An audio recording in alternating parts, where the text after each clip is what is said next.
got the attention span of a fish, but hey, it works. Well, the NPC to suppress, there's still guys in there. Alright, this is your last stop. Alright, go, go, go, go, go, go. No. Come on.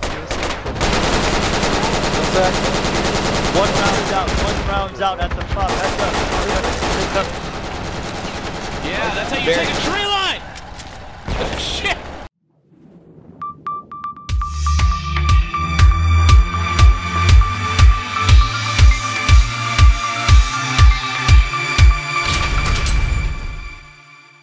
What's up, everybody? It is a Blue Drake, and today I'm really excited because we're going to be talking about the Yamalia mission that we recently had in Project Reality. And Yamalia is a very interesting environment, a very interesting map to play in because it has some very stark contrasts in its environment that I think illustrate a lot of points that I really like focusing on in games, not just Project Reality, but also like Project Reality. Now, before we continue, if you are not aware of many of the changes that have been happening on YouTube recently, if you want to watch this entire uncut round that we're discussing today, you can go to bluedrake42.com where we upload all of our full, unedited, uncensored operation videos, and you can go watch the entire thing. If you want to support the community, you can also do that as well. But today we're going to be doing kind of an overview of the entire mission and also some interesting aspects, some interesting strategic aspects that played out that I was really happy with throughout this entire match. I'm really excited that we had this match on this map because I think it's going to help me a lot to illustrate some of the points that I've wanted to make for so long about specific strategies, or more specifically how certain maps are so biased towards certain strategies or certain assets depending on their environment. And if you look at Yamalia, Yamalia is an interesting candidate because it has seemingly a very simplistic, a very simple environment, but a very stark contrast between the two elements of its environment. You have these large, open, sweeping fields sharply contrasted by these dense, wooded regions. And the influence on strategy that this has is immense. And sometimes with maps like this, I genuinely get frustrated because as much as you want to think outside of the box and use completely different strategies to catch the enemy off guard, with environments like this, there are only so many things you can do that are actually effective, and your options are very limited. For instance, these wide open areas, you cannot operate here as infantry. These densely wooden areas, you cannot operate here against infantry if you are armor. And as an infantry squad, our entire choice of strategy is limited by where these densely wooded areas are, because if we get caught out in the open anywhere, it's game over. Now the closest area that we can even secure is this tree line all the way back in Kilo 7, Lima 6, which isn't even in line of sight of the objective. Now, we could go here and try to help set up a defensive line watching these two objectives from the western tree line, but then if you do that, it's easy for the enemy to land ground forces here and then flank you from inland, driving your troops out into the open into waiting gunfire from armor. From the get-go, we were very aware that our entire team was severely defensively handicapped. So what we decided to do instead was be hyper-aggressive. We decided to take our troop transport and drive all the way through this connected forest region undercover to get all the way to the north of the objective, where we were relatively sure the enemies were going to set up their own defensive line facing south. I'll be honest, I don't know where the fuck we're gonna go. Do we ever know?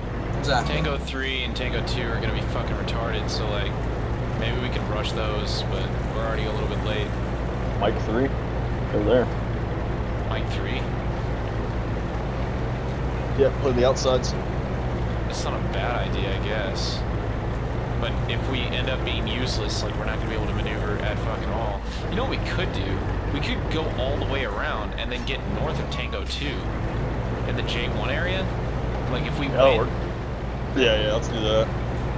A nice field to look over. Yeah. So let's keep a small profile. Stack on me closer. Stack on me closer. I want to keep a small profile. Enemy FOB H1 with HO. Or I2 keep at You it. guys stay here. You guys stay here. Get down. Stay fucking still, man. Still. Let me get your rifle or whatever out. Okay, here we go. Here we go. Enemy fob. Got it. Oh yeah, here we go. Here we go. Now, at this point, our squad is already all the way north in the area that we were wanting to go to. And luckily for us, we were right, and the enemy had set up a defensive line right here with APCs, AT, AA, everything. And they had a Chinook flying in supplies from their main base in Alpha 1 all the way here to this open field in India 1. This was honestly the ideal position for them to set up with an enemy objective immediately to the south. So our gamble of assuming that and setting up a flanking maneuver by driving all the way around this bend actually paid off. But, and this is actually a huge thing to take into consideration for my strategies that a lot of people, when they're watching me, they forget is actually something to take into consideration. But when I am playing Project Reality, I am almost always playing with a squad of completely random people, either people I've never met before or people who are fans of the channel but I've still not really played with or established a relationship or a camaraderie with, whereas a lot of other people who play Project Reality, they play with the same people and they build an understanding both in strategy and also camaraderie that assists them whenever they get into a firefight. But me, whenever I'm leading a squad in Project Reality, I am basically leading a squad of conscripts. So whenever I find myself in a situation where we are flanking a vulnerable force, the first thing I do is I try to get as many things, as many options out of the way that is going to do the team good first without getting my squad into a firefight. Because as soon as I get into a firefight, all of the advantages that we currently have, all of the anonymity, the surprise, all of that is gone. So first thing I'm going to do is I'm going to check and see if I can call in a mortar strike or an artillery strike. Because if it's possible for me to take out this entire group without even firing a bullet, I'm absolutely going to take it. The second thing I'm going to do is I am going to make sure that I mark and I call out all of these potential assets and all of these potential enemy positions to the rest of the team. And then, once I've gotten those two things out of the way, then I can start taking into consideration actually assaulting the objective. Squad 6, I have a fire mission for you, please, baby girl. Get the fuck down. Yo, follow. Holly, baby. Say again, call. Squad 7, I got a rich target for you. Copy, send us. Right, India 1, keypad 3, HE. And it's in the, it's a sub keypad. Yo, it's 1. out of our range, out of our range. We're really gonna fucking combat crawl this all in. Why? All squads, we have an enemy fob at India 1, keypad 3. They have AA, AT, and Okay, I still need a logi in Tango 2. This is gonna be awkward. There's no way we could take this fucking FOB. Like, they just have too much shit. Well, we can easily do it. Just run a toss Oh, it's a grenades and run mortar back. base. It's enemy border base. All squads, India 1, keypad 3 is the enemy mortar base. It is the enemy mortar base. Send like the AR or the marksman on the north. Copy, we're out of range. We're gonna hit the west side of Tango 2 with airburst. No, I know, that was all squads. Hey, no, yeah, copy. Alright, everybody else, let's go.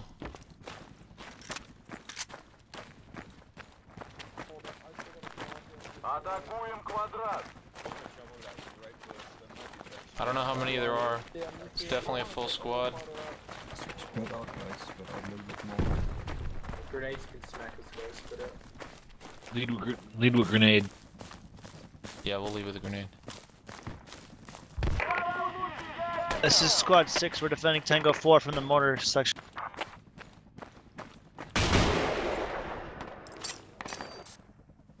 You're gonna know once that spawn is down. You should be able to spawn. I think they know we're here, boys. Go. You're free to engage. Engage, engage, engage. Let's push south, guys, over the ridge line. Made Alan.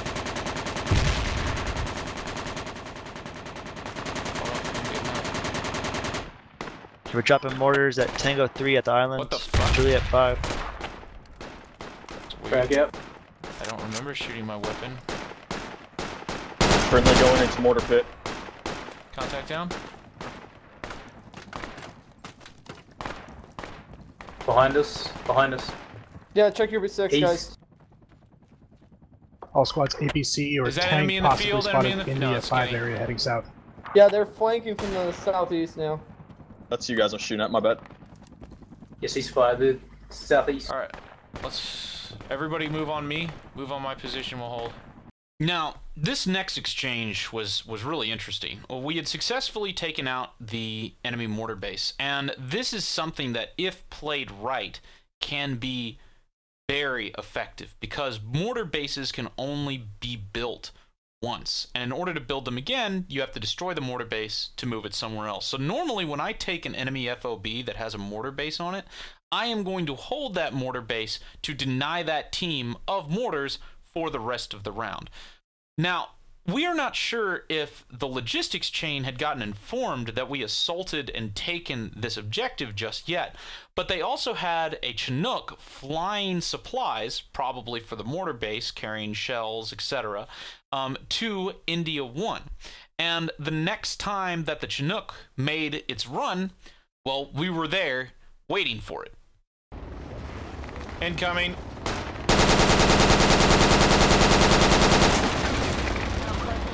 You got a fucking machine gun. Yeah, well, at least he didn't land here. Squad 8, we lost our rally point north of Charlie 4. You need to get your men on that before they neutralize.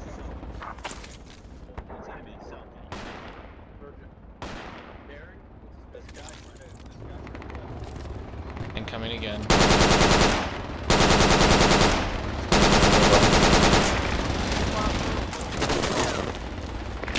Chinook's landing. And mortars, No, no, no, mortar it's squad, not squad firing. being attacked. Right, Just I'm west of coming. Tango 4. He did not land. Is it landing or just trying to ram up? No, Hovering. no, no. He's hovering. What? They keep protecting. Hold up. What the fuck is he What the doing? fuck? He's crashing. I don't think I need to shoot him. I don't think I need to shoot him. Oh yeah, excellent work. Excellent work, Mr. Helicopter. That worked out for you. You know, just his pilot fine. bailed out. His pilot bailed out. He's landed in the field. Now, at this point, I consider this to be a huge victory.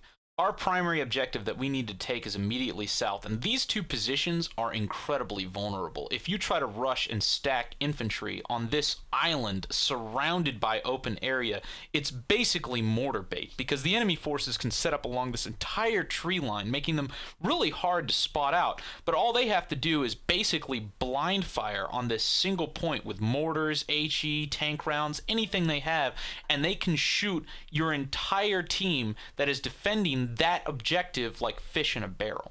So to take out a whole defensive line like this with AA, AT, and also undermine the support network for the APCs that would maybe be there to get repairs, etc., that is going to give our team a significant advantage to take and hold these objectives. But now that this has been taken, the big question comes up. Do we stay here, continuing to defend this potentially critical point, depriving of the enemy both mortars and their defensive position, or do we move back in order to assist our team with the objective? Now, this is where a very critical point of Project Reality that frustrates me considerably comes into consideration. I very constantly compare Project Reality to another game, a completely different kind of game, but is very similar in a lot of ways, and that game is the real-time strategy war game series, also Steel Division. Very realistic, even though it is a completely different style of game, it shares many similar strategies, but the one key difference between Project Reality and Wargame, or even a proper war, is the limitations of personnel. In Wargame, if you were to take a position like this, the first thing you would do is you would order in new infantry to help with these objectives. You wouldn't move these infantry across an open field where they are going to get most definitely slaughtered in the attempt to move them to the objective, because you'd just be losing resources. But Project Reality isn't realistic in that sense, and this is something that really messes with my mind sometimes, because in Project Reality, if we die, we have the ability to re-enter the battlefield. And this is where the biggest catch-22 always comes into consideration, because I don't like to die. I like to play Project Reality in a single continuous life where I play as I would play in a real operation or a more typical strategic scenario. But in Project Reality, since it is more competitive and since you do have the ability to redeploy, well, you have to take that into consideration. If we hold this position, we are depriving our team of extra personnel to help hold this position. And it becomes a real difficult decision on whether you want to do one or the other. And what I ultimately decide to do is I intentionally take my forces out into the open so we can get killed by enemy armor and then redeploy to the position to help our team take the objective. All right, hey guys, everybody on me. We're gonna fall off. Everybody on me, come on. Need a medic. Let's go, go, go, go, go, go. No, fuck that. Fuck medic. Let's go, come on. Everybody's gonna die getting a war pig, sorry. Time to abandon you. One of our tanks went down. There was a hat I2, keep at 7, enemy tank. Smoke west. Juliet 10. Shooting where? Kilo fucking 11. It's just a coax, the tank. On me, guys, on me. You We want me to still spawn have Kilo enemies 1? in that field. I'm just gonna go spawn in Kilo 1 then. Or you want me to spawn on top of Tango 2? No, spawn on Tango 2. Spawn on Tango 2. We got like, and then get on the flag. This is a very bad idea. Nah, well, you know, look, see, here's the thing. I was genuinely thinking about just committing suicide and spawning on Tango 2, so it's either this or we kill ourselves anyways. Now, the original intention was to walk across here, and either we were going to die and respawn, or maybe we would walk across and get to this objective anyways. Now, we all got killed by enemy armor that was to the west, but once we respawned and took this objective, one of our friendly teams had actually already preemptively pushed on the next objective, which meant that we were about to set off a domino effect. And this is something that is usually a deciding factor in Project Reality matches. Since there is a net limit on the amount of personnel that you can have, you can usually only defend certain objectives at a time. And if you take an objective and none of the enemy team is defending the next objective, or the next objective, or the next objective, if you even have 2, 3, 4-man squads spread out on every single objective, you can take every single one in a matter of 5 to 10 minutes before the enemy team even has time to react to the situation. Hey, jump out, boys, jump out! Alright, out, let's go, on me. Drop Grenade cities on top. Firing. Alright, move straight to the juncture. Oh shit. South. Move south or what south? Move south.